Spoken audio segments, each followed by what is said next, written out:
মালিক তুমি জান্নাতে, তোমার পাশে আমায় একটি ঘর বানিয়ে দিও, একটি ঘর বানিয়ে দিও সে বিভীষিকাময় মহাদিনে, তোমার প্রতিবেশী করে নিও। আসসালামু আলাইকুম ওয়া রাহমাতুল্লাহি তাআলা ওয়া বারাকাতুহু। নাহমাদুহু ওয়া নুসাল্লি আলা রাসূলিহিল কারীম, আম্মা বা'দু, ফাআউযু বিল্লাহি মিনাশ শাইতানির রাজীম। বিসমিল্লাহির রাহমানির রাহিম। ওয়া ইযা সাআলাকা ইবাদি আন্নী ফাইন্নী করিব উজিবু দা'ওয়াতাদ দাঈ ইযা দাআন ফালইস্তাজিবু লি ওয়া লিয়ুমিনু বি লাআল্লাহুম ইয়ারশুদুন। সাদাকাল্লাহুল আযীম। রব্বি ইশরাহ লি সাদরি ওয়া ইয়াসসির লি আমরি ওয়াহলুল উকদাতাম মিন লিসানি ইয়াফকাহু কওলি। আল্লাহ তাআলার শুকরিয়া জ্ঞাপনের পাশাপাশি আমি অন্তরের অন্তঃস্থল থেকে ধন্যবাদ জানাতে চাই বিজনেস কমিউনিটি পাসার বেসার ক্লাংকে এরকম চমৎকার একটি গোছালো পরিবেশে একটি প্রোগ্রাম উপহার দেওয়ার জন্য। সম্মানিত সুধী, যে টপিকটিকে সামনে রেখে আমি কিছু কথা আপনাদের সামনে উপস্থাপন করব, সেই টপিকটি হচ্ছে আমরা কি করে আল্লাহ তাআলার প্রিয় ভাজন হতে পারি, আমরা কিভাবে আল্লাহ তাআলার নৈকট্য হাসিল করতে পারি, ইবাদতের মধ্য দিয়ে কিভাবে আমরা আল্লাহর আরো প্রিয় হয়ে উঠতে পারি, এই টপিকটা নিয়ে আমরা কিছু কথা শুনবো ইনশাআল্লাহ। তার আগে আপনারা বলুন যে আমরা সবাই আল্লাহ তাআলার প্রিয় হতে চাই কি চাই না? সবাই আল্লাহর প্রিয় হতে চান?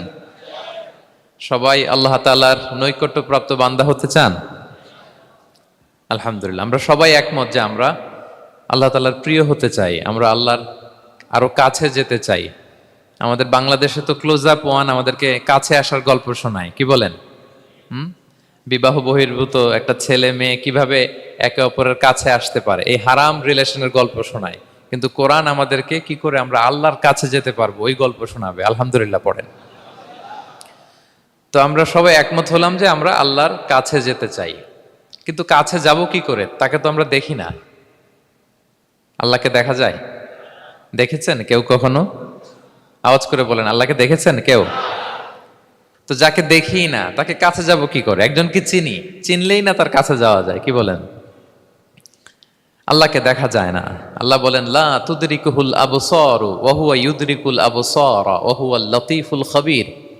পৃথিবীর কোনো চোখ আমাকে দেখে না, কিন্তু আমি সব চোখগুলোকে দেখি।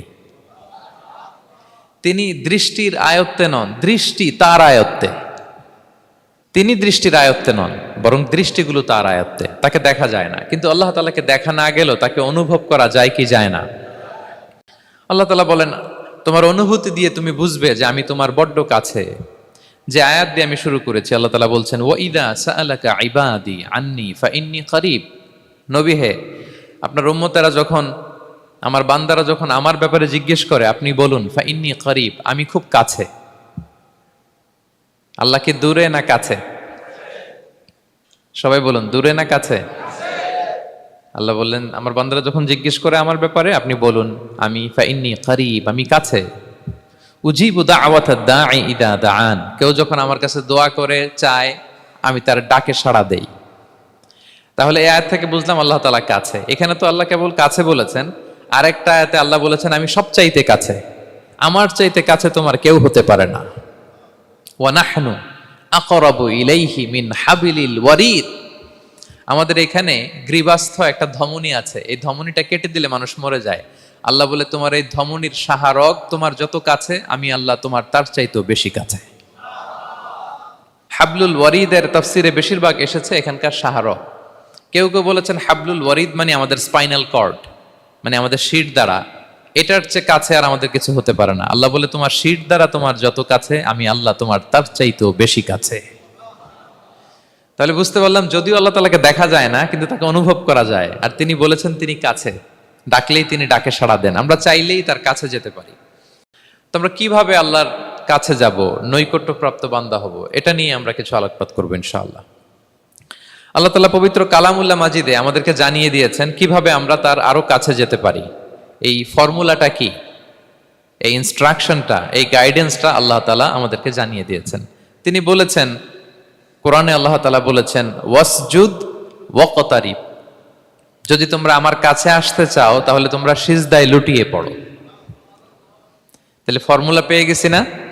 আল্লাহর কাছে যেতে হলে সিজদায় লুটিয়ে পড়তে হবে। আপনি সিজদায় চলে গেলেন তো আল্লাহর কাছে চলে গেলেন। আপনি যখন সিজদা দেন মনে হয় যে আপনি কার্পেটের উপর সিজদা দিয়েছেন, মনে হয় জায়নামাজে সিজদা দিয়েছেন, মনে হয় মসজিদের টাইলসে সিজদা দিয়েছেন, কিন্তু আসলে আপনার সিজদাটা আল্লাহর কুদরতি পায়ের উপরে গিয়ে পড়েছে। ওয়াসজুদ ওয়াকতারিব, আল্লাহ বললেন সিজদা দাও, সিজদায় লুটিয়ে পড়ো, আমার কাছে চলে আসো। এবং হাদিসে বিষ্ণু ইসলাম বলেছেন, আকরাবু মা ইয়াকুনুল আবদু মির রাব্বিহি ওয়া হুয়া সাজিদ ফাআকসিরু ফীহি দুআ। বান্দা যখন সিজদায় চলে যায় তখন বান্দা আল্লাহর সবচাইতে কাছে চলে যায়। ফাআকসিরু ফীহি দুআ, তাই ওই সময়টাতে তোমরা বেশি বেশি দোয়া করো, আল্লাহর কাছে চাও, কারণ এটা একটা মাহেন্দ্রক্ষণ। কি বলেন? সিজদায় যখন চলে গেলাম আল্লাহর সবচেয়ে কাছে চলে গেলাম, বিষ্ণু শিখালেন এই সুযোগটা কাজে লাগাও, তখন বেশি বেশি কি করো? দোয়া করো। দীর্ঘ সময় সিজদায় পড়ে থাকার জন্য বিষ্ণু ইসলাম আমাদেরকে উৎসাহিত করেছেন। দীর্ঘ সময় তিনি সিজদা দিতেন। বিষ্ণু ইসলামের সিজদাগুলোকে আমাদের সিজদার মতো ছিল ভাই? আম্মা জান আয়েশা রাদিয়াল্লাহু তাআলা আনহা বলেন, বিষ্ণু ইসলামের তাহাজ্জুদের নামাজের এক একটা সিজদা ছিল এরকম, কোরআনের 50টা আয়াত তেলাওয়াত করতে যত সময় লাগে বিষ্ণু ইসলামের এক একটা সিজদা ঠিক ততটা লম্বা ছিল। এত দীর্ঘ সময় বিষ্ণু ইসলাম সিজদায় পড়ে থাকতেন। তো বিষ্ণু বলেছেন, তুমি যখন সিজদায় পড়ো আল্লাহর সবচেয়ে কাছে চলে যাও, সো ওই টাইমটাতে দোয়া করো। কি দোয়া করব? বিষ্ণু ইসলাম সিজদায় পড়ে তাসবিহ পড়তেন, সুবহানা রাব্বিয়াল আ'লা, সুবহানা রাব্বিয়াল আ'লা। এর অর্থটা খুব সুন্দর। এর অর্থটা আপনারা জানেন? সুবহানা রাব্বিয়াল আ'লা মানে আমি আমার রবের পবিত্রতা ঘোষণা করছি, যিনি হচ্ছেন আল আ'লা, সর্বোচ্চ, সবচেয়ে বড়, তার চেয়ে বড় কেউ হতে পারে না। আরবিতে আল আ'লা শব্দের অর্থ হচ্ছে সবচেয়ে উঁচু, সবচেয়ে বড়, সর্বোচ্চ, এটাকে বলে আ'লা। আর আরবিতে সবচেয়ে খাটো, সবচেয়ে নিচু, সবচেয়ে নিম্নে, এটার আরবি হচ্ছে আল আসফাল। এটাকে কি বলে? আল আসফাল। আল্লাহ তাআলা কোরআনে বলেছেন, ইন্নাল মুনাফিকিনা ফিদ দারকিল আসফালি মিনান নার, মুনাফিকেরা জাহান্নামের একেবারে নিচে থাকবে, নিচে। তাহলে সবচেয়ে নিচু অবস্থানকে বলে আসফাল, আর সবচেয়ে উঁচু অবস্থানকে বলে আ'লা। আওয়াজ করে বলুন, সবচেয়ে উঁচু অবস্থানকে বলে? আমরা ওইটাই বলি আল্লাহকে, সুবহানা রাব্বিয়াল আ'লা, আমি আমার রবের পবিত্রতা ঘোষণা করছি, যিনি আ'লা, সর্বোচ্চ। আচ্ছা, একটু খেয়াল করে বলেন তো, তিনি যখন আ'লা তখন আমাদের অবস্থাটা কি? সেজদা মানে হচ্ছে আমার কপাল, আমার নাক, মানুষ তার দেহের সবচাইতে দামি অঙ্গ মাটিতে ঘষতে শুরু করে ওই টাইমে, ঠিক কিনা? মানে আমার ইগো, আমার অহংকার, আমার দাম্ভিকতা সবকিছু ঝেড়ে ফেলে দিয়ে আমি আমার সর্বোচ্চ সাবমিসিভনেস, লয়ালটি, আনুগত্য, হাম্বলনেস, বিনয় আল্লাহর কাছে দেখাচ্ছি। সেজদায় আমরা যত ছোট হই এর চেয়ে ছোট আর হওয়া যায় না। সেজদায় আমরা যতটা বিনয়ী হই একটা মানুষ এর চেয়ে বিনয়ী আর হতে পারে না। এই তো নামাজ শুরু করলাম, আল্লাহু আকবার, এরপর রুকুতে জাস্ট বো ডাউন আর হেড, মাথা একটু ঝুঁকালাম, আর সেজদায় একেবারে মাথাটারে কি করলাম? মাটিতে মিলিয়ে দিলাম। তার মানে আমি চলে গেলাম আসফালে। আসফাল মানে সবচেয়ে নিচে, আমি চলে গেলাম সবচেয়ে, আর সবচেয়ে নিচে যে আমি ঘোষণা দিলাম সুবহানা রাব্বিয়াল, মানে হে রব, আপনার প্রশংসা, আপনার পবিত্রতা, আপনি আ'লা। আল্লাহ, আমি আর নিজেকে এর চেয়ে তুচ্ছ করতে জানি না, এর চেয়ে ছোট আর করতে পারি না, আমি আমার নিজেকে উজাড় করে দিলাম, সবচেয়ে ছোট, তুচ্ছ, নগণ্য করে আপনার সামনে উপস্থাপন করে আমি ঘোষণা দিচ্ছি সুবহানা রাব্বিয়াল আ'লা। পবিত্রতা সেই রবের যিনি আ'লা, সর্বোচ্চ। সুবহানাল্লাহ পড়েন। তাহলে সিগনিফিকেন্সটা বুঝতে পারছেন কেন বিষ্ণু ইসলাম এটা পড়তেন, সুবহানা রাব্বিয়াল আ'লা? কারণ আমি থাকি সবচেয়ে আসফালে, নিচে, আর তখন আমি ঘোষণা দেই, glory be to Allah the most high, the most high, the most high, আ'লা। আল্লাহ, আমি একেবারে নিচে, কিন্তু তুমি হচ্ছে আ'লা। মজার ব্যাপার হচ্ছে, সেজদায় আপনি যত নিচেই থাকেন না কেন, মাথা নাক নিচু করে ফিসফিস করে যাই বলেন না কেন, এটা মুহূর্তে আল্লাহর আরশে চলে যায়। আপনি নিচু হবেন কিন্তু কথা চলে যাবে আল্লাহর আরশে। এজন্য বিষ্ণু ইসলাম বলতেন, মান তাওয়াদা তারাফা, যে নিচু হয় আল্লাহ তারে টেনে উপরে উঠায়। আপনি সেজদা দেওয়া মানে কি? নিচু হওয়া, ছোট হওয়া। তো বিষ্ণু ইসলাম বলেছেন, বেশি বেশি সেজদা দাও, তাহলে আপনার মর্যাদা, সম্মান বাড়াই দিবে কে? সম্মানিত ভাইয়েরা, আমরা শুধু সেজদায় যে সুবহান রাব্বিয়াল আলা এটাই পড়ি, 3 বার শুধু এটাই পড়ি, কিন্তু বিষ্ণু সাল্লাল্লাহু আলাইহি ওয়াসাল্লাম সেজদায় যে আরো অনেক দোয়া পড়তেন, সেগুলো কি পড়েন আপনারা? বিষ্ণু সাল্লাল্লাহু আলাইহি ওয়াসাল্লাম সুবহান রাব্বিয়াল আলা এর পাশাপাশি তিনি সিজদায় যেয়ে পড়তেন সুবহানাকা আল্লাহুম্মা রাব্বানা ওয়া বিহামদিকা আল্লাহুম্মা গফিরলি। এটা জানি না আমরা অনেকে। সুবহানাকা আল্লাহুম্মা রাব্বানা ওয়া বিহামদিকা আল্লাহুম্মা গফিরলি এর অর্থ হচ্ছে, হে আমার রব, আপনার পবিত্রতা ঘোষণা করছি, আপনার প্রশংসা আমরা করছি, আল্লাহ আপনি আমাকে ক্ষমা করে দেন, আল্লাহুম্মা গফিরলি। এই দোয়াটা বিষ্ণু সাল্লাল্লাহু আলাইহি ওয়াসাল্লাম পড়তেন। এছাড়াও বিষ্ণুই পড়তেন সুবুহুন কুদ্দুসুন রব্বুল মালাইকাতি ওয়ার রূহ, সকল ফেরেশতাদের অধিপতি রব, সবচেয়ে বড় ফেরেশতা যার 600 পাখা, জিব্রাইলের রব, সেই রবের প্রশংসা আমি করছি। তিনি সুবুহ, তিনি কুদ্দুস, তিনি মহাপবিত্র, the most pure, the most high. এভাবে বিষ্ণু সাল্লাল্লাহু আলাইহি ওয়াসাল্লাম আল্লাহর প্রশংসা করতেন। তিনি আরো পড়তেন আল্লাহুম্মা গফিরলি যুনুবি কুল্লাহ দিক্কাহু ওয়া জুল্লাহ আউওয়ালাহু ওয়া আখিরাহ আলানিয়াতাহু ওয়া সিররাহ। আল্লাহ আপনি আমার গুনাহ মাফ করেন, ছোট গুনাহ, বড় গুনাহ, প্রকাশ্য গুনাহ, গোপন গুনাহ, ইচ্ছায় করেছে যে গুনাহ, অনিচ্ছায় করেছে যে গুনাহ, আল্লাহ সব গুনাহ আপনি মাফ করে দেন। সিজদায় লুটিয়ে পড়ে বিষ্ণু সাল্লাল্লাহু আলাইহি ওয়াসাল্লাম এই দোয়াগুলো পড়তেন। তো এখন থেকে সিজদায় এই দোয়াগুলো, লম্বা চূড়া দোয়া আপনারা করবেন তো? বান্দা যখন সিজদায় লুটিয়ে পড়ে আল্লাহর সবচেয়ে কাছে চলে যায়, এবং তোমরা বেশি বেশি দোয়া করো। আল্লাহ রাসূল সাল্লাল্লাহু আলাইহি ওয়াসাল্লামের একজন সাহাবী, সহিহ মুসলিমে এসেছে, সাহাবীর নাম হচ্ছে রাবিআ। কি নাম? ওনার নাম হচ্ছে রাবিআ ইবনু কাব আল আসলামি রাদিয়াল্লাহু তাআলা আনহু। উনি বলেন কুনতু আবিতু ইনদা রাসূলিল্লাহ, একবার আমি রাত্রিবেলা রাসূল সাল্লাল্লাহু আলাইহি ওয়াসাল্লামের সাথে ছিলাম, কোনো এক কারণে রাসূলের সাথে রাত কাটিয়েছি। তো রাসূল সাল্লাল্লাহু আলাইহি ওয়াসাল্লাম যেহেতু তাহাজ্জুদের সালাত পড়েন, তো তিনি বলেন আমি মাঝরাতে উঠে একটা গামলা দিয়ে, পাত্র দিয়ে অজুর পানি নিয়ে আসছি বিশ্বনবীর জন্য, এনে দিলাম। বিশ্বনবী এত খুশি হলেন, আমাকে বললেন সাল, হে কাব তোমার কি লাগবে চাও। উনি বললেন আসআলুকা মুরাফাকাতাকা ফিল জান্নাহ। উনি বললেন ইয়া রাসূলুল্লাহ, আপনি যদি কিছু চাইতেই বলেন তাহলে আমি জান্নাতে আপনার সাথে থাকতে চাই।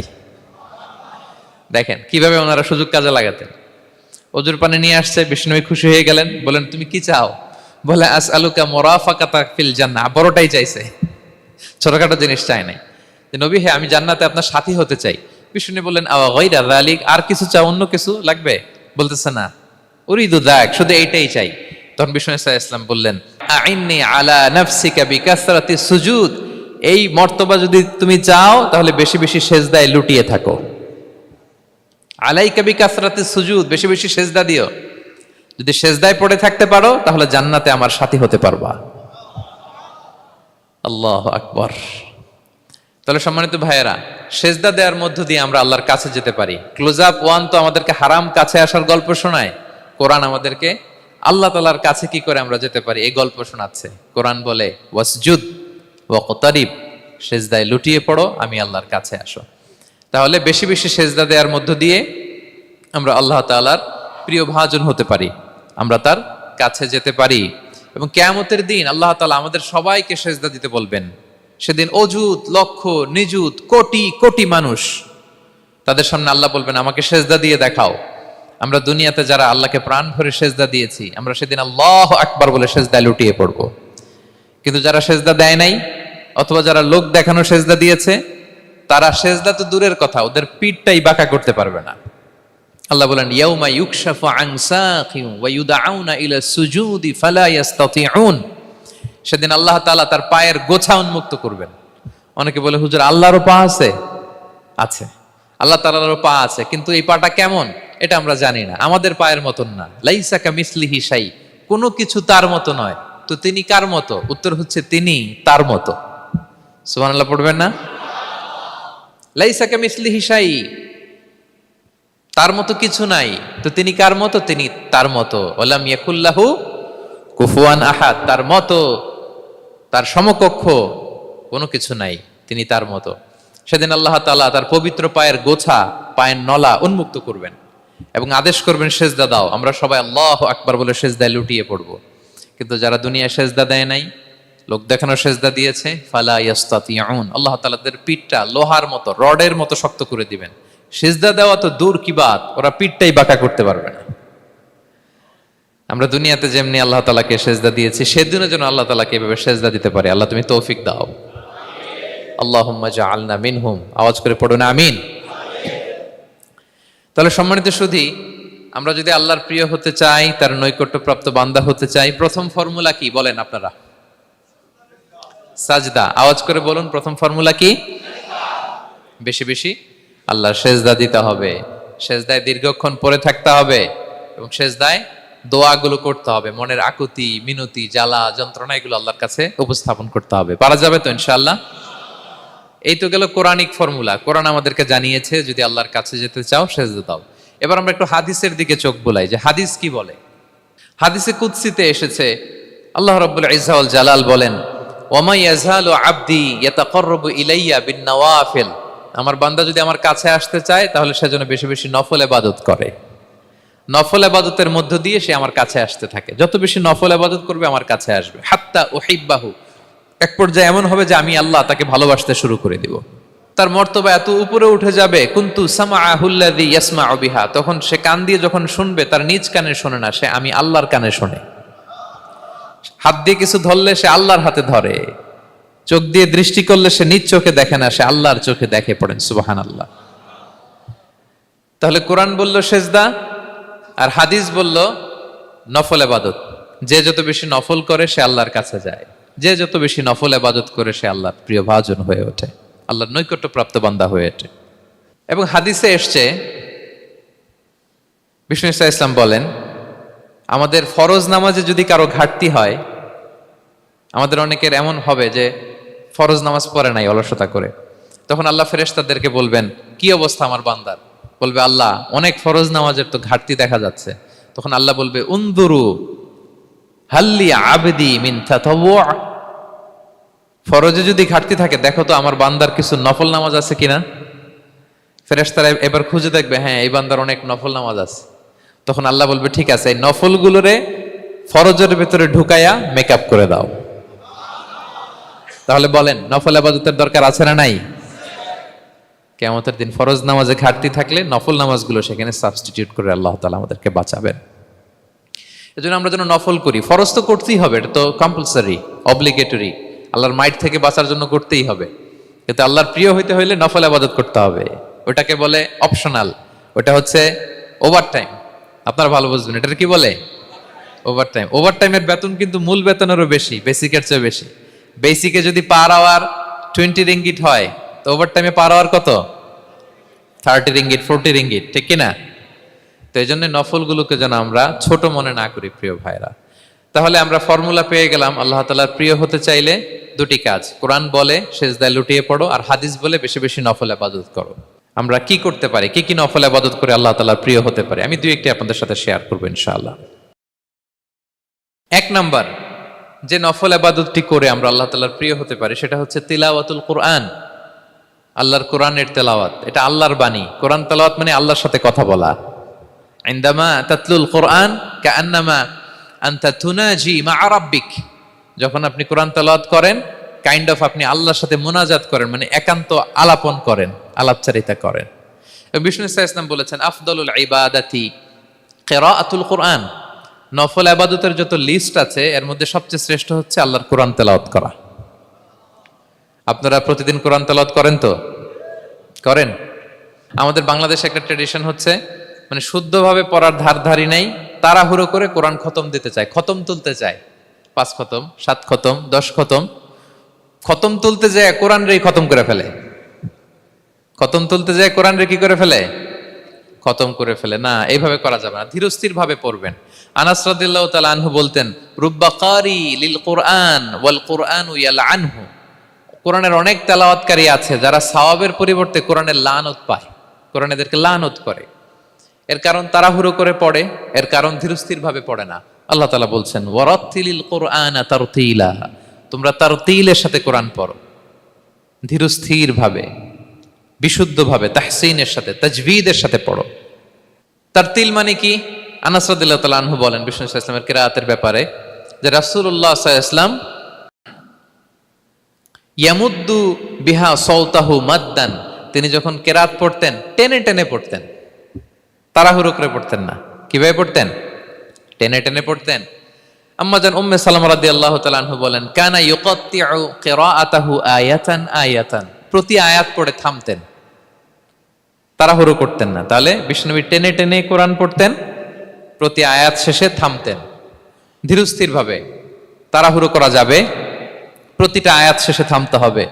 আলহামদুলিল্লাহি রাব্বিল আলামিন আর রহমানির রহিম মালিকি ইয়াউমিদ্দিন ইয়্যাকা না'বুদু ওয়া ইয়্যাকা নাস্তাঈন। টেনে টেনে বললাম, প্রতিটা আয়াত শেষেই থামলাম, ঠিক কিনা?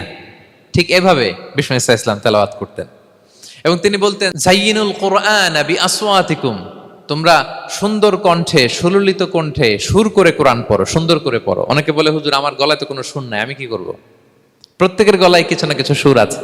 বাথরুমের ভিতরে ঢুকলে বোঝা যায়, যখন কাপড় কাচতেছেন আর গান গাইতেছেন মনের অজান্তে, তখন সুর চলে আসে। কোরআন পড়ার সময় সুর বেরোয় না, না?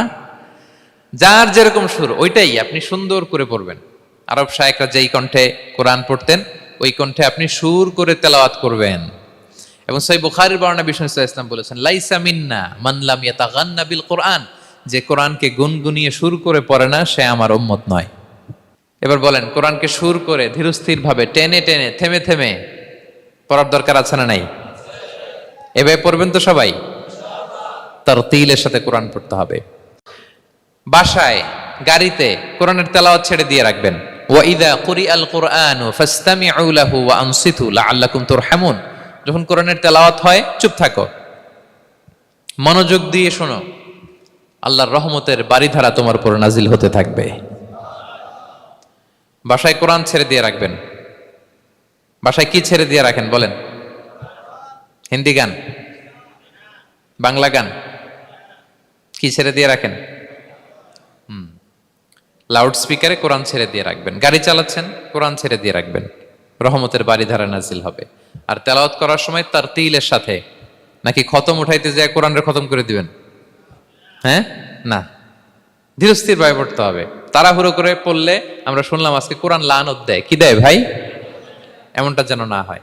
তাহলে নফল ইবাদতের লিস্টে আমরা প্রথমেই রাখবো কোরআন তেলাওয়াত। শাহরু রমাদান আল্লাযী উনজিলা ফীহিল কুরআন, এই মাসে কোরআন নাজিল হয়েছে। কোরআন নাজিলের মাসে আমরা যেন বেশি বেশি কোরআন তেলাওয়াত করি। প্রতিটা অক্ষরে 10টা নেকি। পৃথিবীর এমন কোন কিতাব নাই, এমন কি হাদিসের কিতাবও না, বিশ্বনবীর হাদিস পড়লেও এটা নাই, শুধু কোরআন, শুধু আল্লাহর বাণী, এক অক্ষরে 10 নেকি। বিষ্ণু ইসলাম বলেন সূরা বাকারার শুরুতে যে আলিফ লাম মিমের মধ্যে এই 3টা অক্ষর বললে যে 10টা নেকি হবে এমন না, বল আলিফু হারফুন ওয়া লামু হারফুন ওয়া মিমুন হারফুন। আলিফ বললে 10 নেকি, মিম বললে 10 নেকি, লাম বললে 10 নেকি, আলিফ লাম মিম বললে 10টা সওয়াব হয়ে যাবে। এই বরকতের কিতাবকে আমরা মসজিদের সেলফে রেখে দিছি। মাকড়সার বাসা, ধুলা বালি পড়ে আছে, এটা পড়ার সময় আমাদের হয় না। আমরা যেন কোরআন তেলাওয়াত করি প্রতিদিন। ফজরের পরে কোরআন তেলাওয়াত করতে হবে। ফজরের পরের মুমিনের ওয়াজিফা বা রুটিন হবে রিসাইটেশন অফ দ্য হোলি কোরআন। আপনারা পড়েন তো ফজরের পরে? হ্যাঁ, একজন বলছে ইনশাআল্লাহ, বাকিরা নাউজুবিল্লাহ। বাকিরা কি? সবাই একসাথে পড়ুন ইনশাআল্লাহ। তাহলে নফল ইবাদতের 1 নম্বর লিস্ট হচ্ছে কোরআন তেলাওয়াত করা। আমরা বেশি বেশি যেন কোরআন তেলাওয়াত করি। আল্লাহ তাআলার প্রিয় হওয়ার যে পদ্ধতি, নফল ইবাদতের মধ্য দিয়ে আল্লাহ তাআলার প্রিয় ভাজন হওয়া যায়। এর 2 নম্বর তালিকা হচ্ছে আত-তাহাজ্জুদ বা কিয়ামুল লাইল, রাতের সালাত। কিসের সালাত? 2 রাকাত করে মাঝরাতে যে সালাতটা বিষ্ণু ইসলাম পড়তেন, এটাকে বলে কিয়ামুল লাইল বা তাহাজ্জুদ। এক সাহাবী বললেন, ইয়া রাসূলুল্লাহ, আইয়ুস সালাতি আফদালু বা'দাল মাকতুবা, ফরজ নামাজের পরে কোন নামাজ সেরা? বিষ্ণু বললেন, আস-সালাতু ফি জাওফিল লাইল, মাঝরাতে যেই নামাজটা পড়ো তাহাজ্জুদ, এটা সবচেয়ে সেরা। ফরজ সালাতের পরে সবচাইতে শ্রেষ্ঠ সালাত হচ্ছে তাহাজ্জুদের সালাত। আল্লাহ তাআলা বলেন, ওয়া মিনাল লাইলি ফাতাহাজ্জাদ বিহি নাফিলাতাল লাকা আসা আইয়াবআসাকা রাব্বুকা মাকামান মাহমুদা। নবী হে, রাতের কিছু অংশে আপনি তাহাজ্জুদের সালাত পড়ুন, এটা আপনার জন্য অতিরিক্ত একটা ফরজ। এটা বিষ্ণু ইসলামের জন্য ফরজ ছিল, অতিরিক্ত ফরজ, নাফিলাতান লাক। এবং আসা আইয়াবআসাকা রাব্বুকা মাকামান মাহমুদা, আশা করা যায় এর কারণে আল্লাহ তাআলা আপনাকে মাকামে মাহমুদে উত্তীর্ণ করবেন। মাকামে মাহমুদ হচ্ছে এমন একটা স্পেশাল জায়গা, একটা মাকাম, যেই জায়গায় দাঁড়িয়ে বিষ্ণু ইসলাম আমাদের জন্য সুপারিশ করবেন। মাকামে মাহমুদে দাঁড়িয়ে বিষ্ণু ইসলাম আমাদের জন্য সুপারিশ করবেন। তাই আমরাও যারা তাহাজ্জুদের সালাত আদায় করবো, আমাদেরকে এরকম মাকামে মাহমুদ মানে সুউচ্চ মর্যাদার আসনে আল্লাহ তাআলা নিয়ে যাবেন। যারাই তাহাজ্জুদ পড়ে তাদের মর্যাদা বাড়িয়ে দেয় কে? এই নামাজটাকে আল্লাহ এত পছন্দ করেন কেন? এর কারণ, এটা এমন সময় পড়া হয় যে সময় দুনিয়ার সবাই ঘুমায়। দুনিয়ার সবাই কি করে? নিঝুম নিস্তব্ধ রাত, আপনি উঠে ওযু করে নামাজ পড়তেছেন, তখন আপনি ঘুমান না, আপনি তখন আল্লাহর রঙে রঙিন হতে চান, কারণ আল্লাহও ঘুমায় না। সুবহানাল্লাহ পড়েন। আল্লাহ বলে, লা তাখুযুহু সিনাতু ওয়ালা নাওম, never the sleep nor the slumber overtakes me. আমি আল্লাহর ঘুম তো আসে না, ঘুমের আগে যে তন্দ্রা আসে ওইটাও আসে না। আরবিতে স্বাভাবিক ঘুমকে বলে নাওম। আওয়াজ করে বলেন তো, ঘুমের আরবি কি?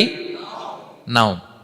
আর ঘুমের আগে যে একটা ডোজি ডোজি ভাব আসে, ঝিমুনি আসে, এটাকে বলে সিনা। এটার কি বলে? আল্লাহ বলে, লা তাখুযুহু সিনাতু ওয়ালা নাওম, আমি আল্লাহর ঘুম নাই, ঘুমের আগে যে তন্দ্রা আসে ওইটাও নাই। তো আপনি ওই টাইমে আল্লাহর রঙে রঙিন হতে চান, আল্লাহ ঘুমায় না, তো আপনিও ঘুমান না। ঘুমের আর একটা গভীর নাম আছে, ওটার নাম হচ্ছে হুজুদ। আওয়াজ করে বলেন তো, এটার নাম? ওটা মাঝরাতে, শেষ রাতে যে একটা গভীর ঘুম আসে, এটার বলে হুজুদ। দেখবেন যে শেষ রাতে একটা এমন মজার ঘুম আসে, কম্বলটা টেনে টেনে এসিটা ছেড়ে দিয়ে আরেকটু ঘুমাইতে মনে চায়, আরেকটু আরেকটু আরেকটু ঘুমাই, এরকম একটা ঘুম আছে না? আরামের ঘুম। তো এই আরামের মাঝরাতের গভীর ডিপ স্লিপিং, ওইটারে আরবিতে বলে হুজুদ। ওইটারে আরবিতে কি বলে? এই হুজুদের ঘুমকে স্যাক্রিফাইস করে যে নামাজটা পড়া হয়, ওইটাকেই বলা হয় সলাতুল হুজুদ বা সলাতুত তাহাজ্জুদ। পড়েন সুবহানাল্লাহ। হুজুদকে স্যাক্রিফাইস করে আপনি নামাজ পড়েছেন, এজন্য এই নামাজটার নাম সলাতুল হুজুদ বা সলাতুত তাহাজ্জুদ। ওয়া মিনাল লাইলি ফাতাহাজ্জাদ বিহি নাফিলাতাল লাক আসা আইয়া বাআসাকা রাব্বুকা মাকামান মাহমুদা। আপনি যদি প্রশংসার স্থানে উন্নীত হতে চান, তাহলে এই রাতের সালাত পড়তে হবে। বিষ্ণু ইসলাম দীর্ঘ সময় এই কিয়ামুল লাইলটা করতেন। সেজদায় কত লম্বা ছিলেন এটা তো একটু আগেই বললাম। কত লম্বা ছিল? এক একটা সেজদায় 50টা কোরআনের আয়াত তেলাওয়াত করা যায়, এত লম্বা সময় তিনি সেজদায় থাকতেন। সুবহানাল্লাহ। আর কত দাঁড়িয়ে থাকতেন এটার বলে লাভ নাই। দাঁড়িয়ে থাকতে থাকতে থাকতে থাকতে হাত ধরে যেত, এরপরে হাত ছেড়ে দিতেন, তারপর কোরআন তেলাওয়াত করতেছেন। আবার একটু ভাল লাগলে আবার হাত বাঁধতেন। দাঁড়িয়ে থাকতে থাকতে থাকতে থাকতে হাত্তা তাতাফাত্তারা কদামা, পা দুইটা ফুলে এরকম মোটা হয়ে যেত। আম্মা জান আয়েশা বলতেন, ইয়া রাসূলুল্লাহ কদ গুফিরা লাকা মা তাকদ্দামা মিন যামবিকা ওয়া মা তাআখার। আপনার তো এমনিই গুনাহ নাই, কিন্তু আল্লাহ ঘোষণা দিয়েছে আপনার আগের পরের সব গুনাহ মাফ। তা আপনার কোনো গুনাহই নাই, আপনি এত কষ্ট কেন করেন? বিষ্ণু বলেন, ইয়া আয়েশা আফালা আকুনা আবদান শাকুরা, আমি কি শুকরগুজার বান্দাদের অন্তর্ভুক্ত হতে চাইবো না? আমি কি আল্লাহর শুকরগুজার বান্দা হতে চাইবো না? আল্লাহ আমাকে ক্ষমা করেছেন ঠিকই, কিন্তু আমার তো কিছু দায়িত্ব আছে। আমি কি নিজেকে সর্বোচ্চ ভাবে আল্লাহর কাছে পেশ করব না? সারা রাত দাঁড়িয়ে বিষ্ণু ইসলাম এরকম কিয়ামুল লাইল করতেন। তাহলে আল্লাহ তাআলার প্রিয় হওয়ার প্রফিটিক যে সাজেশন, এর একটা হচ্ছে কোরআন তেলাওয়াত করা, 2 নাম্বার হচ্ছে তাহাজ্জুদের সালাত আদায় করা। আপনারা পড়েন তো নাকি? পড়বেন প্রিয় ভাইরা। যদি নিজের সম্মানকে আল্লাহর কাছে উচ্চে তুলে ধরতে চান, যদি বিষ্ণু ইসলামের সুপারিশ চান, যদি আল্লাহ তাআলার প্রিয় ভাজন হতে চান, তাহলে তাহাজ্জুদ ইজ কম্পালসরি। কি পারা যাবে তো? ইনশাআল্লাহ, ইনশাআল্লাহ বিইذنিল্লাহ। আল্লাহ তাআলার প্রিয় হওয়ার 3 নাম্বার মাধ্যম হচ্ছে বেশি বেশি আল্লাহ তাআলার কাছে চাওয়া, মানে আদ-দুআ, দোয়া করা। কি করা? বিষ্ণু ইসলাম বলেন, আদ-দুআউ মুখুল ইবাদা, দোয়া হচ্ছে ইবাদতের নির্যাস। দোয়া কি? ইবাদতের নির্যাস। এবং আল্লাহর কাছে চাইলে আল্লাহ খুশি হয়, না চাইলে আল্লাহ বেজার হয়। ইন্টারেস্টিং না ব্যাপারটা? আর দুনিয়াতে বারবার চাইলে খুশি হন আপনি? একটা বিষয় নিয়ে একজনের কাছে গেলাম, ভাই একটু বিপদে পড়ছি, একটু হেল্প করেন, করলো। এর পরের সপ্তাহে আবার গেলাম, ভাই আমার তো একটু সমস্যা, টাকা পয়সার, একটু হেল্প করেন। মুখ লজ্জায় ধরেন, আবারও করলো। এর পরের সপ্তাহে আবার গেলাম, ভাই বিপদে পড়ছি, একটু হেল্প করেন। এবার কেমন লাগবে বলেন তো? আচ্ছা গেল। এর পরের সপ্তাহে আবার, এবার কি করবে? দৌড়ানি দিবে লাঠি লয়া। ঠিক কিনা বলেন? তুমি মামুর বাড়ির আবদার পাইছো না, প্রতি সপ্তাহে সপ্তাহে বিপদে পড়ছি।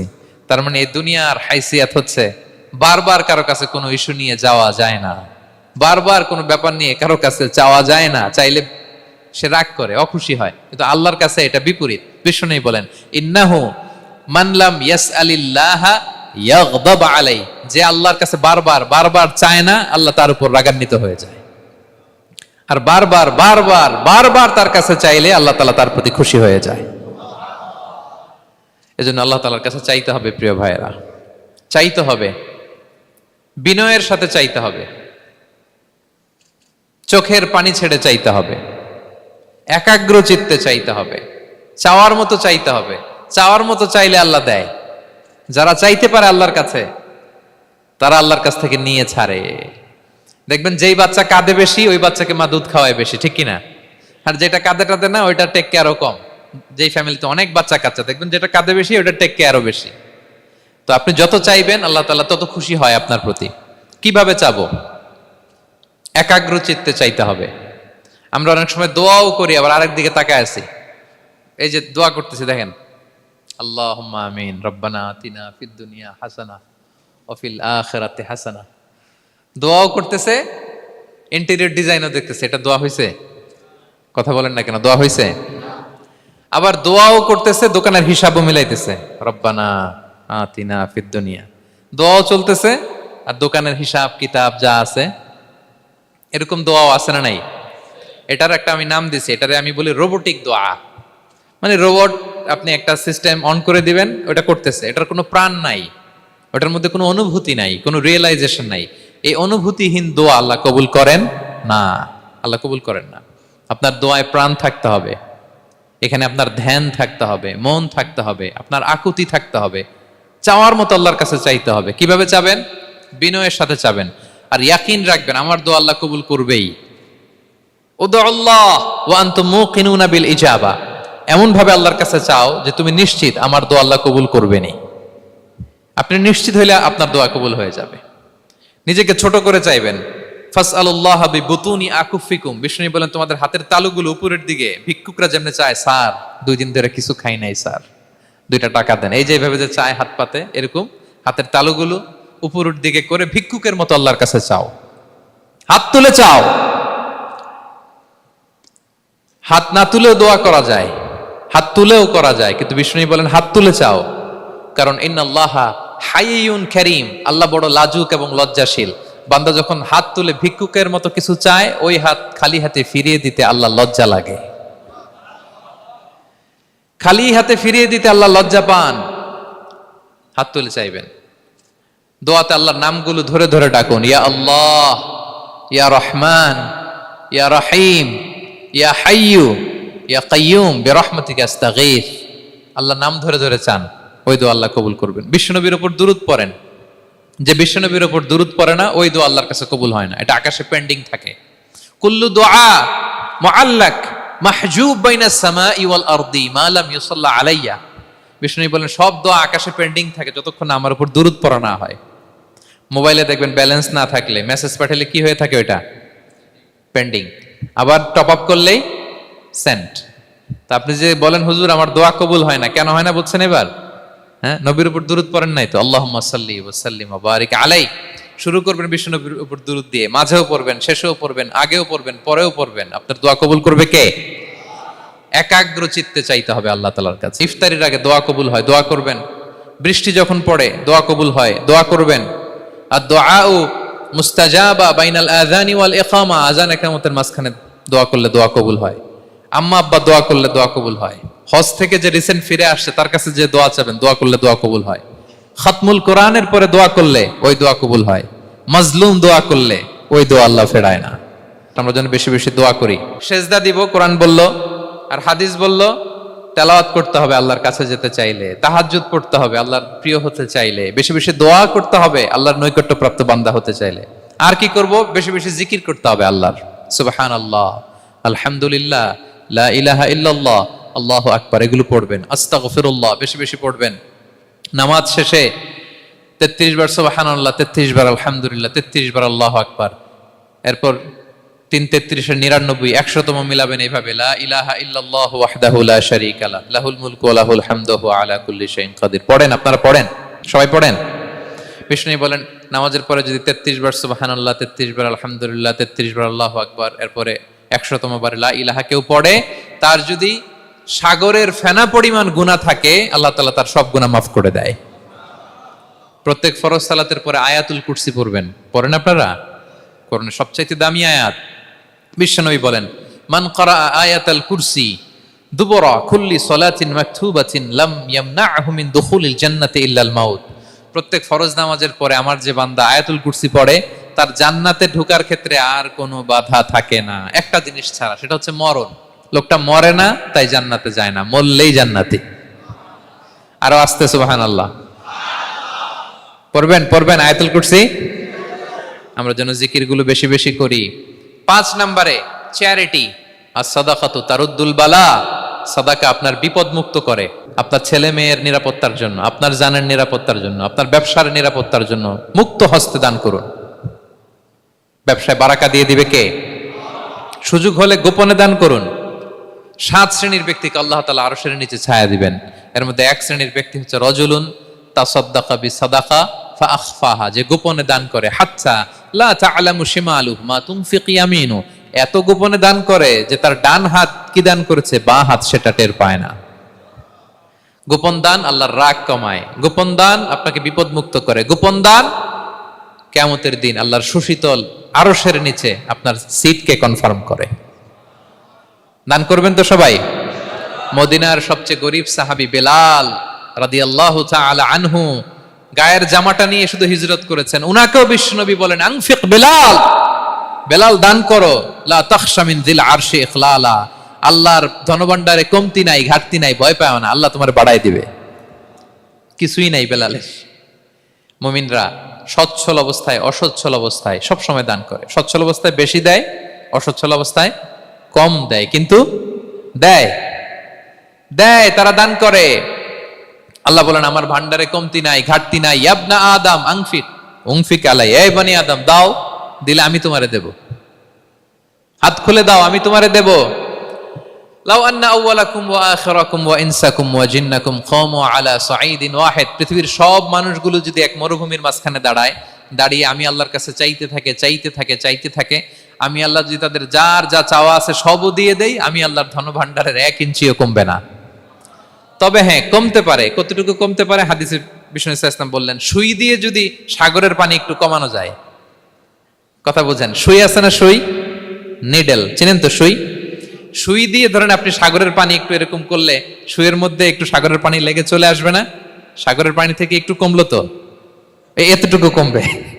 বিষ্ণু বললেন, সুই দিয়ে সাগরের পানি থেকে যদি পানি নিয়ে আসো, যতটুকু কমাতে পারলা, পৃথিবীর সব মানুষ চাইতে হয়রান হয়ে সবও যদি আল্লাহ থেকে নিয়ে নাও, কমলে এতটুকু কমতে পারে। ওই আল্লাহর গোলাম দিতে চায় না, ধরে রাখে, খালি এমনি ধরে রাখে। আপনি হাতে যেটা আছে ওটা না দিলে তো বড়টা ধরতে পারবেন না। এটা 2 কেজি, এটা দিলেই না 5 কেজিটা ধরবেন। 5 কেজিটা দিয়ে দিলেন, তাহলে ধরবেন 10 কেজি। বুঝতে পারছেন? দিতে হবে প্রিয় ভাইরা, হাত খুলে দান করুন। এখানে তো সব বিজনেস ম্যাগনেট, বাংলাদেশের সব বড় বড় ব্যবসায়ীরা আপনারা এখানে, হাত খুলে দান করুন। ইতআমুত তাআম, অন্যকে খাবার খাওয়ানো অনেক বড় সওয়াবের কাজ। এর মধ্যে দিয়ে আল্লাহ তাআলার নৈকট্যপ্রাপ্ত বান্দা হওয়া যায়। কিয়ামতের দিন আল্লাহ তাআলা বলবেন, হে বনি আদম, আমি অসুস্থ ছিলাম, আমার তো সেবা করলা না।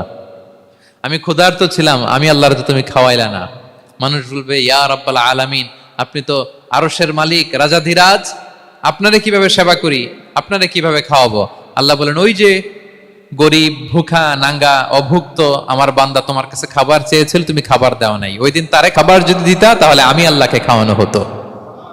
তাকে জামা দিলে আমি আল্লাহকে জামা দেওয়া হতো। তার চিকিৎসার ব্যবস্থা করে দিলে আমি আল্লাহর সেবা করা হতো।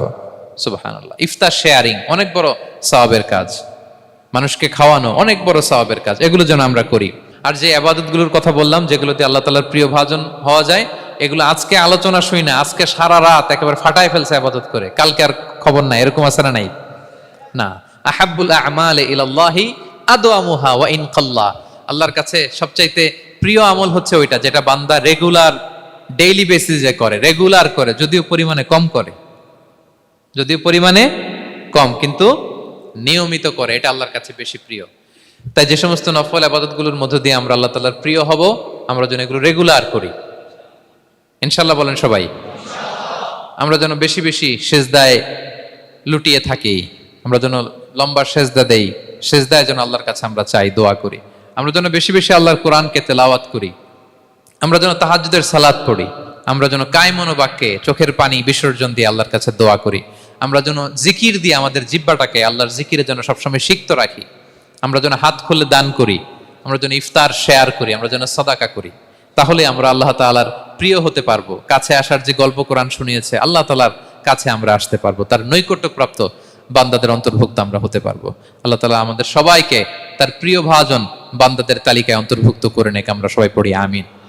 হাযা মা ইনদি ওয়াল ইলমু ইনদাল্লাহ আলাইহি তাওয়াক্কালতু ওয়া ইলাইহি উনীব। ওয়াসসালামু আলাইকুম ওয়া রাহমাতুল্লাহি তাআলা ওয়া বারাকাতুহু।